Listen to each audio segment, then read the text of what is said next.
ambientet e Agjencisë Investigative Stop Krimi, në drejtimin e drejtorit Fatmir Sena, u zhvillua një mbledhje e rëndësishme me karakter ndërkombëtar, që kishte në fokus miratimin e hapjes së filialit të ri të agjencisë në Athinë, Greqi.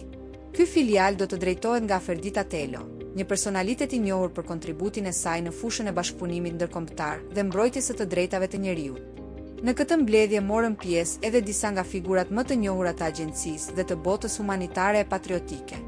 Ndërta spikati mjeku human nga Kosova, Nazmi Mulaku, i njohur për veprimtarinë e tij në shërbim të njerëzimit dhe kauzave humane.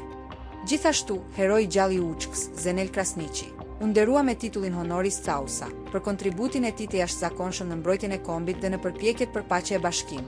Me të njëjtin titull u vlerësua edhe kryetari i policisë së Gjakovës, Lumi Gurishta, si njohje për shërbimin e tij shembullor në ruajtjen e rendit dhe sigurisë publike. Në këtë takim u veçuan edhe personalitete të tjera me ndikim në jetën shoqërore e diplomatike.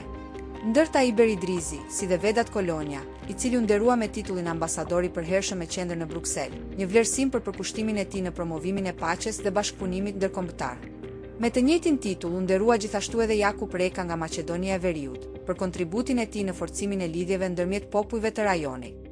Në fund të mbledhjes, drejtori Fatmir Sena theksoi se Agjencia Investigative Stop Krimi do të vijojë misionin e saj human, diplomatik dhe shoqëror në luftën kundër krimit, korrupsionit, drogës dhe trafikimit, si dhe në promovimin e paqes dhe sigurisë ndërkombëtare në të gjithë botën.